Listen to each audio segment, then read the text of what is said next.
北约终于要参战了。近期，北约总部突然爆出了一份长达上千页的对俄作战计划书，并将于今年7月在立陶宛首都维尔纽斯北约峰会上正式通过和实施。这份计划一旦实施，北约31个成员国将会迅速动员起来，配合协同与俄罗斯打一场全面战争。那么这件事儿是否意味着北约将全面下场介入俄乌战争？当前整个北约的军事实力与俄军又有多大差距？咱们接着往下看。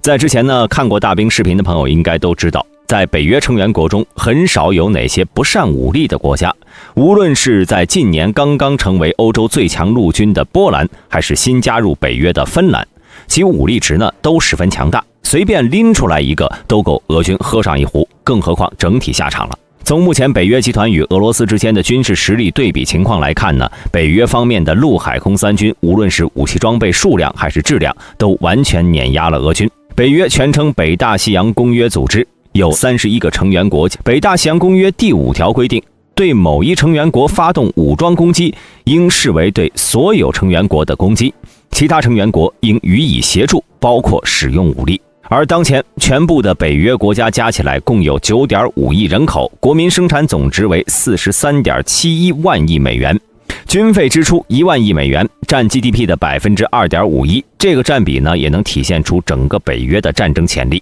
根据斯德哥尔摩国际和平研究所提供的最新数据显示，北约31个成员国现有540万军事人员，而俄罗斯只有不到140万。北约拥有340万现役军人，而俄罗斯的现役军人人数为85万。在地面力量方面，北约成员国拥有17000辆新型主战坦克，而俄军的坦克虽然也有上万辆，其中 80% 都属于老式坦克。而火炮力量方面，大家通过这次的俄乌战争，想必都清晰地认识到俄罗斯和北约之间的差距，大兵呢就不在这里一一列举了。在战机方面呢，北约集团的4500多架战机中，至少过半是4代战斗机，而在5代战机方面，北约的战机数量已经突破了1000架。反观俄空天军的战机，虽然数量也不少，但其雷达落后，且武器种类也相对单一，在超视距空战中很难占到便宜。至于先进战机方面，俄罗斯能拿得出手的也只有苏57了，但该机的数量实在是过于稀少，和俄4代坦克 T-14一样，属于阅兵专用。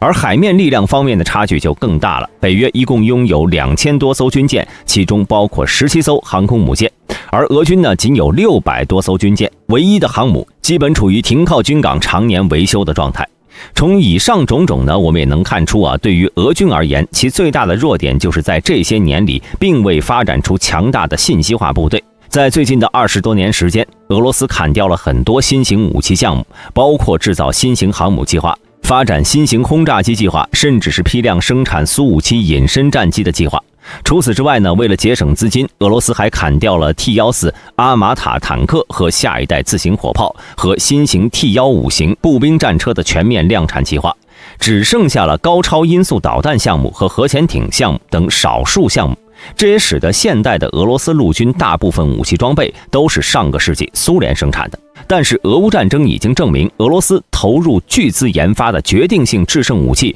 高超音速导弹战斗效果并没有多强。在俄乌战场上，匕首导弹并没有展现出一剑封喉、改变整个战局的实力，反而是将自身数据暴露了不少，让爱国者在乌克兰拦住了一个又一个的匕首。唯有在核武器方面，北约和俄罗斯基本上是势均力敌的。北约集团拥有6065枚核弹头，而俄罗斯则拥有6255枚核弹头。但对于每一个核大国而言，核弹这种东西呢，只能在不到万不得已的时候才能使用，否则就很容易演变成第3次世界大战。就是不知道对于俄罗斯而言，这个所谓的最后时刻到底是克里米亚还是克里姆林宫。当然，也有不少人认为，在这次俄乌战争中，北约已经投入了太多力量帮助乌克兰，后续即便真的下场，也不会对战局造成多大改变。那么事实真的是这样吗？北约在这场俄乌战争中究竟出了几成力呢？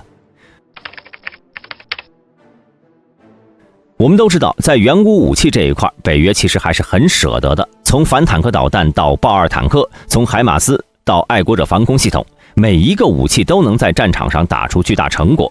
那么援助这些武器对于北约而言真的很难吗？其实并不难。而客观的说呢，由于乌克兰本身的原因，使得北约在俄乌战争的前期援助的武器装备大都还是老旧的俄制装备。只有在最近这段时间，随着乌克兰军队逐渐北约化，才开始逐步援助北约的制式武器。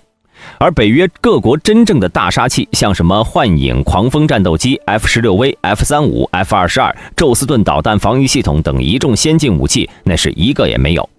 因此，在军事援助方面，整个北约并未拿出全部实力。当然，这也是要看国家的。在2021年，美国军费全球第一，开支8010亿美元。现在援助乌克兰的这点钱可以说就是个零头。而英国军费排名第4，开支为684亿美元。这次的援助呢，对于英国而言也属于正常发挥水平。而波兰在2021年的军费开支却仅有137亿美元，但波兰却愿意拿出所有的苏制坦克援助乌克兰，这对于波兰而言已经是很大的手笔了。而像是荷兰这种国家，更是将其国内的重武器都给送光了。但若是将这些武器分摊到整个北约头上，其实也没多少。另外，我们都知道，除了直接的武器援助以外，北约还对乌克兰进行情报决策方面的支援。除了那些保密的不为人知的部分，北约当前就能被观察到的介入方式也就这么几种。首先就是向乌克兰方面提供大量的俄军卫星图像。欧美的商业卫星公司提供了大量分辨率在 0.5 米的卫星图像，包括了俄罗斯军队空军基地、导弹基地。北约的情报部门就是根据这些精密的图像来研判俄军的动向，并与乌方共享。在这方面，北约的投入资源和人力呢，也是一个巨大的数字。除此之外呢，本次战争中北约直接动用的空中情报支援力量规模也相当大。毕竟俄罗斯是北约的第一假想敌，实力超过了北约曾经打击过的任何国家。在这场战争中，北约出动了 E-3A 预警机、RC-135VW 电子侦察机、RQ-4 无人机，每天10几架，日夜不停地监控着几乎整个乌克兰。从北约侦察机巡逻的航迹图可以看出， RC-135和 RQ-4 无人机已经深入黑海到靠近俄罗斯海岸线执行侦察任务。北约空中情报的侦察范围已经包括了大部分乌克兰、白俄罗斯领土和一部分俄罗斯领土了。俄军呢，就曾在缴获的乌军笔记本电脑上发现了它可以直接与北约的 E-3A 预警机相连，直接接收预警机的情报。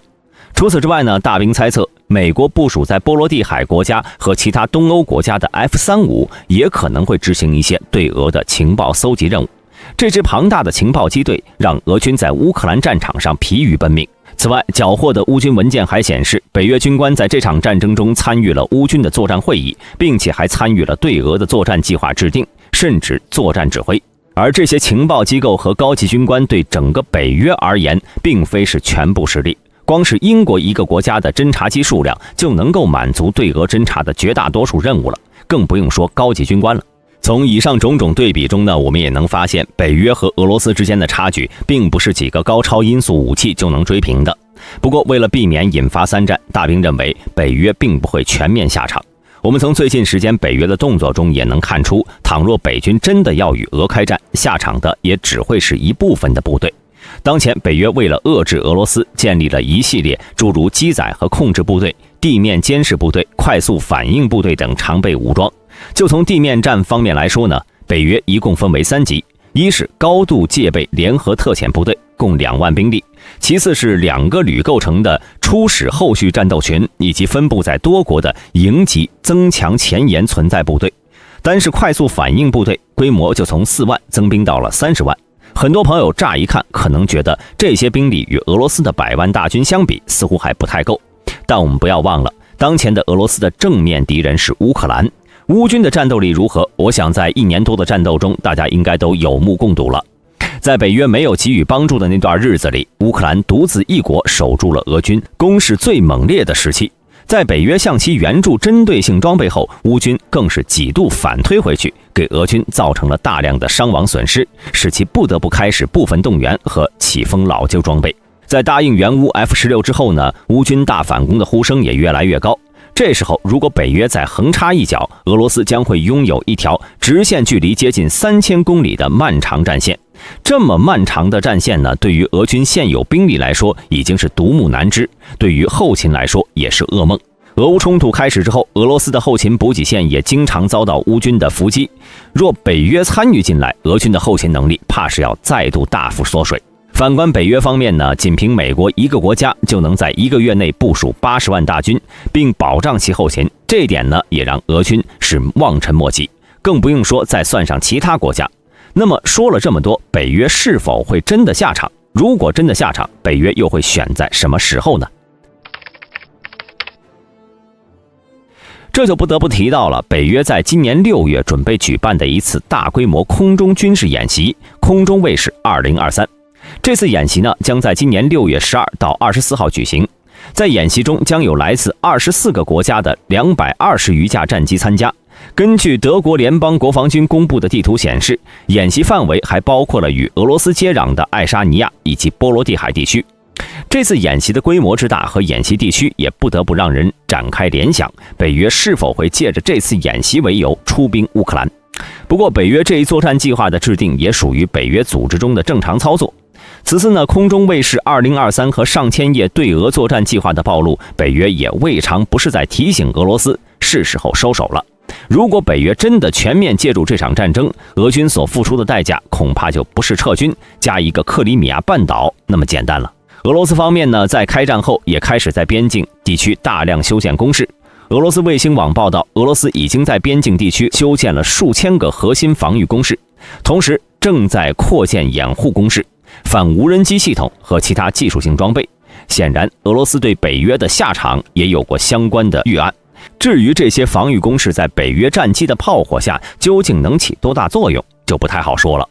另外，大兵认为，在 F-16即将入乌的消息前提下，北约此时此刻提前透露对俄协同全面作战的秘密计划，也有可能是为了策应乌克兰的大反攻行动，牵制俄军的整体部署调动。再就是发动舆论战，向俄罗斯方面，尤其是俄高层施加巨大的威慑压力。最后就是证明北约方面确实正式制定详尽细致的作战计划，以便于北约和俄罗斯之间随时可能爆发的大规模和全面的军事冲突提前做出准备和预案。